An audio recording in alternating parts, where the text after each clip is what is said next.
चलिए, तो बात ये कर रहे थे गणतंत्र दिवस की। क्या सीखा आपने गणतंत्र दिवस में? देखिए, छोटे छोटे पॉइंट आप जानिए। गणतंत्र क्या होता है? जिस देश का प्रमुख वंशानुगत न होकर के जनता द्वारा अप्रत्यक्ष रूप से चुना जाता है। ठीक है, तो ऐसे देश को हम गणतंत्र कहते हैं। बहुत सारे देश गणतंत्र होते जा रहे हैं। राजशाही बहुत पहले चलती थी,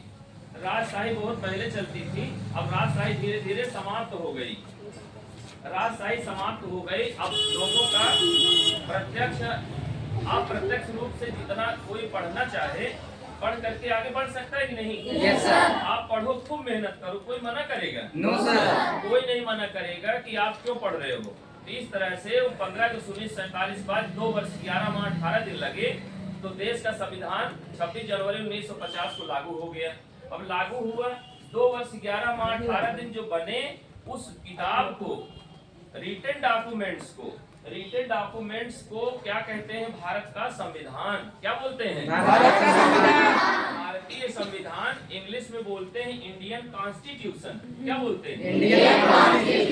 इंडियन कॉन्स्टिट्यूशन इन भारतीय संविधान में। अब देखिए, भारतीय संविधान में आपको हमने यहाँ पॉइंट दिया है कि भारतीय संविधान में कितना समय लगा? 2 वर्ष 11 माह 18 दिन। अब जानते हैं ये बनकर तैयार हुआ 26 नवंबर 1949। कब तैयार हुआ? 1949। जानते हैं अगर संविधान बना होगा, पता है संविधान जो किताब है उस किताब का वजन 13 किलो है। मूल संविधान का हाथ से लिखा गया था। कहा जाता हमारे भारत का संविधान जो है उधार का थैला है। उधार का थैला का मतलब है कहीं से अमेरिका से मौलिक अधिकार लिए गए, कहीं से नीति निर्देशक तत्व लिए गए, कहीं से और सारी चीजें ली गई। अपने देश की सारी चीजें नहीं है। हमारे देश के 389 लोगों ने मिल करके बैठक की, दिन रात बैठक करते थे, जैसे मीटिंग नहीं होती है। Yes sir. उस तरह से कितना समय लगा था 389 लोगों को प्रतिभाग करने में? 2 वर्ष 11 माह 18 दिन। वो एक संविधान, एक किताब लिखा उन्होंने, पन्ना में लिखते लिखते जोड़ा तो उसका वजन हुआ 13 किलो। और उसमें जानते हैं 389 सदस्य थे। और कितना रुपया खर्च हुआ था? 63,96,729 रुपए। लगभग कितना? 64 लाख। कितना रुपया खर्च? 64 लाख। कितना? भारतीय संविधान बनने में कितना समय लगा? 2 वर्ष 11 कितना? 2 वर्ष 11 माह 18 दिन। कितना समय लगा? 2 वर्ष 11 माह 18 दिन। 2 वर्ष 11 माह 18 दिन। कितने रुपए लगे? जल्दी बताओ। लगभग 64 लाख रुपए लगे थे भारतीय संविधान बनने में। अब देखिए, कल गणतंत्र दिवस हम मनाएंगे। कल हम 77वां गणतंत्र दिवस मनाएंगे। Yes sir. सारे लोग मनाएंगे। और कल जैसे आपको कुछ बोलना है, कुछ जानना है, गणतंत्र दिवस घर वाले पूछते हैं, बहुत सारी चीज जानकारी रखना जरूरी है कि नहीं? Yes sir. हम आप नहीं रखेंगे कौन रखेगा? हम आपको रखना है। अब देखिए, इसमें भारतीय संविधान जब बना होगा, जानते हैं कोई चीज सभा होती है, उसका अध्यक्ष और उपाध्यक्ष होता है। Yes sir. तो उसमें 389 सदस्यों में एक अस्थायी अध्यक्ष चुने गए, डॉक्टर सच्चिदानंद सिन्हा। मात्र 2-3 दिन के लिए थे वो। कितने दिन के लिए? 2-3 दिन के लिए सच्चिदानंद सिन्हा थे। बाद में डॉक्टर राजेंद्र प्रसाद, जो हमारे देश के पहले राष्ट्रपति बने, उनको अस्थायी अध्यक्ष बना दिया गया। डॉक्टर राजेंद्र प्रसाद को अस्थायी अध्यक्ष बनाया गया। और जानते हैं, लड़कियां जाने कि 389 में 15 महिलाएं भी थी। 389 सदस्यों में अभी क्वेश्चन करेंगे कितनी महिलाएं थी? 15 महिलाएं थी। महिलाओं में देख लीजिए, सरोजिनी नायडू। कौन थी? सरोजिनी नायडू। हमारे उत्तर प्रदेश की पहली महिला राज्यपाल। Yes sir. जिसका उपनाम क्या है? भारत कोकिला। भारत कोकिला। ये देखिए थी। राजकुमारी अमृत कौर ये पंजाब से थी। और उसके बाद हंसा मेहता थी। और सुचेता कृपलानी को तो आप जानते ही। Yes sir. कौन थी ये? उत्तर प्रदेश की पहली महिला मुख्यमंत्री। उत्तर प्रदेश की पहली महिला मुख्यमंत्री।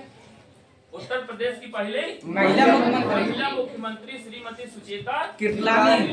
श्रीमती सुचेता कृपलानी उत्तर प्रदेश की पहली महिला मुख्यमंत्री थी। अब पहला मुख्यमंत्री कौन था? पंडित गोविंद बल्लभ पंत। पंडित गोविंद बल्लभ पंत। देखिए, तो ये बात थी। और देखिए, इसमें 26 नवंबर को प्रतिवर्ष संविधान दिवस मनाया जाता है, पता है ना सबको? भारतीय संविधान जब मूल रूप से लिखा गया, जिसको मैं कह रहा हूँ 13 किलो का था, उसका जानते हैं उसमें 22 भाग थे। भाग माने चैप्टर्स। 22 भाग थे, 395 अनुच्छेद थे और 8 अनुसूचियां थी। अब अनुसूचियों की संख्या 12 हो गई है और जो अनुच्छेद थे 448 हो गए हैं। भाग जो थे वही बचे हुए। ठीक है। अब देखिए, भारतीय संविधान की प्रारूप समिति, ड्राफ्टिंग कमेटी, प्रारूप समिति ड्राफ्टिंग कमेटी के अध्यक्ष डॉक्टर भीमराव रामजी अम्बेडकर। इसीलिए इनको संविधान के शिल्पीकार कहा जाता है। देखिए आगे आपको मैंने लिखा है, डॉक्टर भीमराव अम्बेडकर को भारतीय संविधान का शिल्पकार कहा जाता है। क्योंकि सब ये तो 389 एक से एक विद्वान थे। इसमें डॉक्टर बी.एन. राव साहब थे और थे बहुत सारे महिलाएं। देखिए आपको हमने लिखा है, लेकिन सबसे बड़ा रोल किसका था? ये इंग्लैंड से, देखिए बाहर से पढ़ के आए थे, बैरिस्ट्री पढ़ के आए थे ना। ये तो बहुत विद्वान थे, कानूनविद थे। आप जानते हैं 15 अगस्त 1947 को जब अंतरिम सरकार का गठन हुआ था पहली बार, तो उस समय कानून मंत्री बनाए गए थे। शिक्षा मंत्री कौन था? मौलाना अबुल कलाम आजाद। तो इस तरह से डॉक्टर भीमराव अम्बेडकर की बात है। भारतीय संविधान भाग 3, कितने भाग हैं? 22 भाग हैं, जिसमें भाग 3 को संविधान की आत्मा कहा जाता है। और भाग 3 क्या है? ये मौलिक अधिकार है। संविधान की आत्मा कहा जाता है मौलिक अधिकार।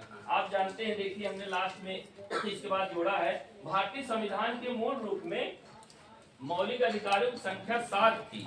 कितने थे? 7 थी। अब केवल बचे हैं आप इस समय 6 हैं। मौलिक अधिकार का एक संपत्ति का मौलिक अधिकार, राइट टू प्रॉपर्टी, संपत्ति का मौलिक अधिकार प्रिय है। राइट टू प्रॉपर्टी इसको निरस्त कर दिया गया। पहले जिस समय इसको निरस्त नहीं किया गया तो समय ये था कि आप जितना संपत्ति चाहे रख सकते हैं, जितना धन चाहे इकट्ठा कर सकते हैं, कोई दिक्कत नहीं। अब क्या है, एक लिमिट बना दिया सरकार ने कि आप ज्यादा धन इकट्ठा करेंगे, ज्यादा धन इकट्ठा करेंगे तो आपका टैक्स लगाया जाएगा, आपको टैक्स देना पड़ेगा। समझ रहे हैं? तो संपत्ति का मौलिक अधिकार निरस्त कर दिया गया। अब कितने बचे हैं? 6 बचे हैं। वही संपत्ति का मौलिक अधिकार निरस्त हुआ। और देखिए, इंडियन कॉन्स्टिट्यूशन की आत्मा भाग 3 है। भारतीय मौलिक अधिकारों का वर्णन किसने, ये इम्पोर्टेंट क्वेश्चन है आपके लेवल का, 12 से 35 तक किया गया है। Yes sir. 12 से 35 अनुच्छेद 12 से 35 तक किया गया है, जिसमें 12, 13 दो अनुच्छेद तो निरस्त हो गए, वो कोई मतलब के नहीं है मौलिक अधिकारों से, लेकिन वो कोई विशेष का नहीं है। ज्यादातर ये दिया होता है 14 से 35 तक, 12, 13 किसी काम का नहीं विशेष है। और देखिए, स्वतंत्र भारत के पहले राष्ट्रपति पता है आपको, उसी में जो आपको विशेष जानना है, अस्पृश्यता का अंत भारतीय संविधान के अनुच्छेद 17 के अंतर्गत किया गया है। इसके अंतर्गत 17 गणतंत्र का आशय देश का प्रथम नागरिक वंशानुगत न होकर जनता द्वारा चुना जाता है। और गणतंत्र दिवस पर राष्ट्रपति द्वारा, देखिए अब गणतंत्र दिवस, स्वतंत्रता दिवस, गणतंत्र दिवस पर राष्ट्रपति द्वारा एवं स्वतंत्रता दिवस पर प्रधानमंत्री द्वारा राष्ट्रध्वज फहराया जाता है। कल गणतंत्र दिवस होगा, तो कल कहाँ राष्ट्रध्वज फहराया जाएगा? स्वतंत्रता दिवस पर दिल्ली में लाल किला पर, दिल्ली में ही दोनों फहरेगा, चाहे गणतंत्र दिवस हो चाहे स्वतंत्रता दिवस हो। तो इसमें दिल्ली में 15 अगस्त को दिल्ली में लाल किला पर और गणतंत्र दिवस पर दिल्ली के राजपथ पर। पहले इसका नाम राजपथ हुआ करता था, अभी सरकार ने जल्दी में इसका नाम रख दिया है कर्तव्य पथ, रखा है ना, कर्तव्य पथ। इस तरह से कल जो हम लोग मनाएंगे गणतंत्र दिवस, उसके बारे में विशेष बात आपको बताई गई। तो मैं अब क्वेश्चन करता हूँ, आर्थिक बताएंगे, भारतीय संविधान कब लागू हुआ? आर्थिक वर्णवाद जो बोलिए। चलिए नैतिक सिंह बताओ। 26 जनवरी 1950। 26 जनवरी 1950। अच्छा, जानबूझकर कुछ बच्चे नहीं बताते हैं। लागू की बात हो रही ना, जैसे हम कहेंगे कब लागू हुआ? 26 जनवरी 1950 को। कब बनकर तैयार हुआ? 1949। अब बताएंगे, नाम तो नहीं पता, तुम बताओ लास्ट में। ब्लू जैकेट, चलो बताओ, भारतीय संविधान को बनने में कितना समय लगा? 2 वर्ष 11 माह 18 दिन। 18। बहुत सही, बहुत सही। अब तो अब बताएंगे भोलू हमारे यहाँ के भोलू बताएंगे भारतीय संविधान बना तो उसमें पैसा भी खर्चा हुआ होगा। कहाँ पैसा खर्चा हुआ? अरे लोग अमेरिका गए, लोग स्विट्जरलैंड गए, कोई रूस गया, बहुत जगह जा जा करके उन्होंने अच्छी अच्छी किताबें उनके देश की नियम की कानून किताबें पढ़ी। उनका भी संविधान है ना। पढ़ने में आने जाने में पैसा नहीं खर्च होगा। मीटिंग करेंगे वहाँ भी पैसा खर्च होगा। तो लगभग भोलू बताओ कितने पैसे खर्च हुए? लगभग 64 लाख। तो एग्जैक्ट क्या है? 64 लाख टोटल है और कुछ कम हो उसमें से? सही से बताओ। Hurry tell me fast. Sit down. कितने रुपए खर्च हुए? 63 लाख 93,96,729 स्लीपिंग सो रही हैं। तो इस तरह से आप जानिए कि 63,96,729 रुपए भी खर्च हुए। भारतीय संविधान सिद्धार्थ आए हैं। सिद्धार्थ तो भारतीय संविधान में सबसे बड़ा रोल बनाने में सबसे बड़ा रोल किसका था? किस व्यक्ति का था? डॉक्टर भीमराव अम्बेडकर। अभिषेक बताएंगे किसी दो महिला का नाम बताओ जो 389 सदस्यों में शामिल थी। किसी दो महिला का नाम बताओ। क्या 389 सदस्यों में महिलाएं भी शामिल थी? बताइए दो महिला का नाम। Sit down.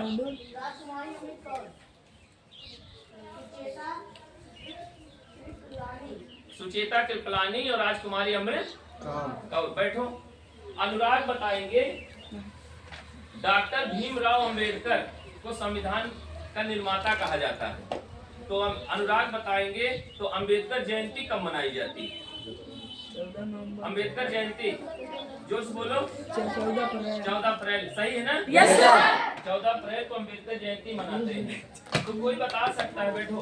कोई बता सकता है? कल देखिए संविधान लागू हुआ था तो कल विशेष रूप से जो है डॉक्टर भीमराव अम्बेडकर की बात जानना हमको जरूरी है और शिल्पकार थे भारतीय संविधान के।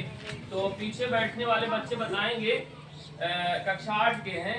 आप बताइए डॉक्टर भीमराव अम्बेडकर का संबंध किस राज्य से? मध्य प्रदेश। मध्य प्रदेश से। Yes sir. सही बताइए। सही जन्म मध्य प्रदेश में हुआ था लेकिन रह रहे थे महाराष्ट्र में। जन्म मध्य प्रदेश में हुआ था, रह रहे थे महाराष्ट्र में। कोई बता सकता बालिकाओं में उनके माता क्या नाम था? कोई बताएगा? भीमाबाई। भीमाबाई। क्या नाम था? बालिकाओं बताए उनके पिता क्या नाम था? रामजी राव। रामजी राव उनके पिता का नाम था। Yes sir. जहाँ जन्म हुआ था उस गांव क्या नाम था? महू। क्या नाम था? किस प्रदेश में उनका जन्म हुआ था? मध्य प्रदेश। देखिए क्या नाम? शिवांश यादव बढ़िया कैच कर रहा है। अब इधर तो नाम नहीं है। चलो अंकित खड़े हो जाओ। अंकित खड़े हो बताओ 26 जनवरी को कौन सा दिवस मनाते हैं? कल 26 जनवरी। बहुत सही। देखो एकदम सिंपल सा पूछे थे 26 जनवरी कौन सा दिवस मनाएंगे? तो क्या बता सकते हैं? वंश। क्या वंश बता सकते हैं? कल जो है मनाया जाएगा गणतंत्र दिवस। ये कौन सी गणतंत्र दिवस की कौन सी वर्षगांठ होगी? कौन सी?